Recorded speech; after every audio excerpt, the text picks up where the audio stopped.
Quando estamos estudando fim dos tempos bíblicos, profecias sobre o fim, sobre o arrebatamento, é essencial que a gente entenda o momento onde cada coisa vai acontecer, a cronologia adequada dos eventos, ou seja, o que vem primeiro, o que vai acontecer no meio, o que vem por último. É importante a gente entender porque neste momento a ordem dos fatores altera o resultado. Tem algumas pessoas que são pós-tribulacionistas, tem algumas pessoas que são pré-tribulacionistas, tem pessoas com todo tipo de opinião, já aconteceu até o arrebatamento. Então, vamos ver o que as santas escrituras vão dizer, o que a palavra de Deus vai dizer sobre este assunto, para a gente ter essa resposta vindo não da boca de homens, não da opinião de homens, mas da palavra de Deus. Então, vamos olhar aqui, primeiramente, Daniel, capítulo 11, um capítulo muito legal, dizendo sobre o fim dos tempos, e Daniel é um livro que vai de mãos dadas com Apocalipse. Claro que de uma maneira mais críptica, mais difícil de entender, afinal de tudo, o Antigo Testamento está bem distante, ainda tinha que vir o Messias, ainda tinha que vir Jesus Cristo, e é um tempo bem longo até que se chegue nos fins dos tempos. Então, é claro que a gente vai ter uma certa maior complexidade, são mais eventos juntos, porque não só Daniel está falando da vinda de Cristo, ele também está falando da segunda vinda de Cristo. Então a gente tem que olhar com calma mesmo e separar cada momento no local certo. Então uma dica que eu pessoalmente achei muito boa na hora de estudar a Bíblia é sempre a gente olhar para o Novo Testamento para compreender coisas difíceis do Antigo. O Novo Testamento é uma espécie de comentário do Novo, se você for olhar o quanto que ele se refere a eventos que aconteceram e explica de maneira muito clara, de maneira muito simples. Enquanto no Antigo Testamento a gente olha como se, por exemplo, por um vidro fosco, por um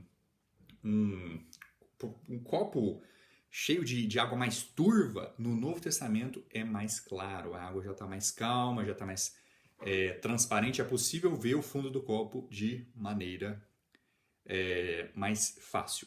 Então, vamos aqui para Daniel capítulo 11. E eu já digo que esse capítulo é ótimo para a gente aprender sobre os fins dos tempos. Ele fala muito do anticristo, mas eu não vou poder estar lendo tudo nesse vídeo por questão de tempo. Eu vou fazer um vídeo específico sobre o anticristo, sobre a besta. Mas acho que uma coisa legal da gente ler aqui é Daniel capítulo 9, versículo 27. E ele confirmará o pacto com muitos por uma semana, e no meio da semana ele fará cessar o sacrifício e a oblação. E pela disseminação das abominações ele a desolará, até a consumação, e aquilo determinado será derramado sobre o desolado. Então a gente tem esse evento que é a abominação da desolação, que ele acontece no meio da semana.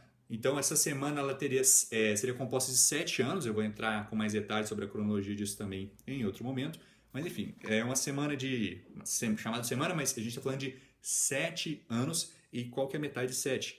3,5. Então, tempos e meio tempo. Né?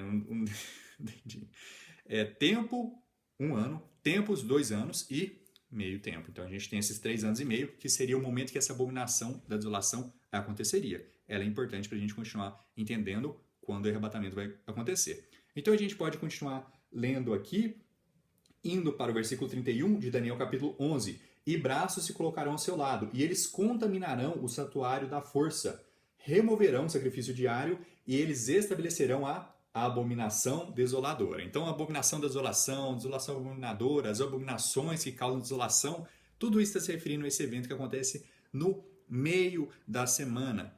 Isso está se referindo à imagem da besta, que vai ter o poder de matar aquele que não adorar o anticristo. Então, esse é um evento que acontece no meio. Se isso acontece no meio da semana, o arrebatamento aconteceu antes? A gente leu alguma coisa sobre o arrebatamento até agora? Não. Então, vamos continuar lendo para ver quando que a gente vai encontrar isso. Então, aqui, versículo 32. E aqueles que se portam impiamente contra o pacto, ele corromperá. Falando do anticristo, ele vai corromper essas pessoas por meio de adulações. Mas o povo que conhece o seu Deus será forte e fará proezas. Então, enquanto o povo de Deus está sendo forte, fazendo coisas boas, proezas, o povo que está seguindo o anticristo está se tornando mais e mais corrupto, mais e mais vil. E aqueles que têm entendimento dentre o povo instruirão a muitos, contudo cairão pela espada, e pela chama, e pelo cativeiro, e pelo despojo, por muitos dias. Então a gente está vendo aqui também, depois da abominação da desolação, ou seja, depois do meio desse período, uma grande perseguição. especificamente em relação a quem? Aos santos. Então, enquanto a gente tem, pelo período da tribulação, o primeiro selo, o segundo selo, o terceiro selo, essas perseguições focadas em relação a todo mundo, né? A gente está tendo o anticristo indo governar, guerra, fome, morte, pestilência. Isso está sendo falado em geral ao mundo todo. Porém, o que a gente tem no quinto selo é esse grande número de mártires, essa grande perseguição aos santos, ao povo de Deus. Isso indica que o arrebatamento já aconteceu? Não. Porque o arrebatamento de fato acontece no sexto selo. Dentro da tribulação, no sexto selo, logo antes do sétimo, que é o grande dia do Senhor, o dia da fúria de Deus. Então vamos continuar lendo aqui. A gente já viu que a abominação da desolação aconteceu, o anticristo já foi revelado. Isso está em acordo com o que a gente leu em 2 Tessalonicenses. Então, o povo de Deus está fazendo muitas proezas, está instruindo muitos. Olha aqui o que vai acontecer, versículo 33. E aqueles que têm entendimento dentre o povo instruirão a muitos, contudo cairão pela espada, e pela chama, e pelo cativeiro, e pelo despojo, por muitos dias. Por muitos dias. Então, quando caírem, eles terão uma pequena ajuda, porém muitos se juntarão a eles por meio de adulações. E alguns dos que têm entendimento cairão para prová-los e para purificar e torná-los brancos até o tempo do fim, porque ainda é por um tempo determinado. E aqui a gente vai continuar no versículo 36 falando sobre o anticristo. Vou fazer essa leitura desses versículos em outro momento. Mas enfim, a gente tem aqui a abominação da desolação. Essa grande perseguição em relação aos cristãos. E o anticristo continua de pé. A gente não viu nenhuma menção de arrebatamento. Agora vamos continuar aqui para o capítulo 12, versículo 1. E naquele tempo Miguel levantar-se-á, o grande príncipe que representa os filhos do teu povo, e haverá um tempo de tribulação, tal qual nunca houve desde que existiu nação até aquele tempo. E naquele tempo o teu povo será libertado. Então primeiro a gente vai ter essa tribulação igual nunca houve antes. Uma grande tribulação, uma tribulação excepcional. Uma tribulação maior do que todas as outras. Uma grande tribulação. E depois, naquele tempo, então a gente vai ter primeiro essa tribulação e naquele tempo o teu povo, dentro desse período de grande tribulação, o teu povo será libertado. Quem? Todos os que forem encontrados escritos no livro. E muitos daqueles que dormem no pó da terra despertarão, alguns para a vida eterna e alguns para a vergonha e desprezo eterno. O que a gente tem aqui? Ressurreição. Então aqui em Daniel, qual que é a ordem dos eventos? Abominação da desolação, perseguição aos cristãos, arrebatamento. Que antes do arrebatamento a gente tem a ressurreição. Né? Então Jesus Cristo veio, os mortos em Cristo vão se levantar primeiro, depois os que são Cristos em sua vinda, e nós vamos ser reunidos com ele nas nuvens.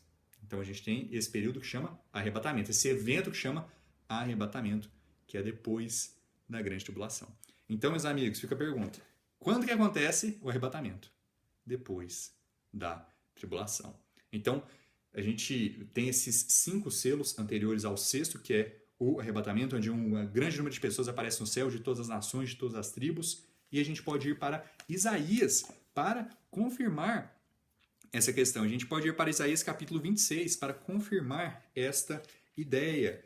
Isso aqui é só olhando o Antigo Testamento. Eu ainda vou fazer um vídeo específico somente para Mateus 24, onde a gente vai olhar com cuidado. Mas é importante que a gente acompanhe todos os vídeos, ou seja, leia todos os versículos. Né? Se você não quiser acompanhar o vídeo, leia os versículos porque é essencial para unir essas informações. Isaías 26, Mateus 24, o que a gente leu em Daniel capítulo 11, tudo isso está falando sobre o mesmo evento.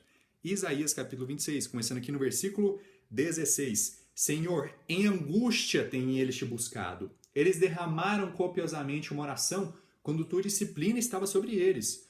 Como uma mulher grávida que se aproxima do momento de seu parto está em dor e grita durante suas contrações, assim temos nós estado aos teus olhos, ó Senhor. Então a gente tem aqui grandes dores, uma mulher com dores de... comparando com uma mulher grávida com dores de parto, então uma dor muito grande. Em angústia, o povo de Deus tem buscado a Deus. Nós temos estado grávidos, nós temos estado em dor, nós temos, por assim dizer, dado à luz vento. Nós não temos produzido qualquer livramento na terra, nem os habitantes do mundo têm diminuído. Agora olha o que acontece depois dessa dor, depois dessas tribulações. Versículo 19. Teus homens mortos viverão, juntamente com o meu corpo morto, eles se levantarão. Os homens mortos de quem? do Senhor, os filhos de Deus, os santos, os eleitos, junto com Isaías. O meu corpo morto. Junto com o meu corpo morto eles se levantarão. Despertai e cantai, vós que habitais no pó, porque teu orvalho é como o orvalho das ervas, e a terra irá expelir os mortos. Venha, meu povo, entra tu em direção às tuas câmaras e fecha tuas portas sobre ti, câmaras. Esconde-te, por assim dizer, por um breve momento, até que a indignação passe. Então, se esconde, meu povo, povo de Deus, povo que serve ao Senhor, esconde por um breve momento, até que a indignação passe, até que a tribulação passe. Porque o que vai acontecer? A ressurreição, o arrebatamento. Porquanto, eis que o Senhor saiu do seu lugar para punir os habitantes da terra pela iniquidade deles. Agora, quem vai ser punido? Quem vai sofrer a ira de Deus? São os santos? São os eleitos? Não, são os habitantes da terra. Não é o povo do Senhor. A terra também revelará o sangue dela e não mais ocultará os seus mortos. Então, é nessa nota aqui, Apocalipse, capítulo 26, termina. E essa terra expelindo os mortos, não vai mais esconder os mortos, está se referindo à ressurreição dos mortos. Um evento que acontece bem no final desse período do fim dos tempos, que a gente também vai entrar em detalhe em outro momento. Mas, enfim, não ficou evidente que primeiro a gente tem essas dores, como de uma mulher de parto, primeiro a gente tem essas perseguições, o anticristo fazendo guerra com os santos, e depois tem a ressurreição. Primeiro tem essa grande tribulação como o mundo nunca viu, e depois tem a ressurreição, o arrebatamento, a união com Deus. E olha que interessante, o que aconteceu antes da grande tribulação? A abominação da desolação. Um período que acontece no meio da semana. Então, no meio dos 7 anos. No meio desse período que dá 3 anos e meio. Então, a gente vai encerrar esse vídeo por aqui, mas vamos continuar esse assunto em Mateus 24, onde a gente vai ler o que o Novo Testamento diz sobre a ordem desses eventos. Até mais.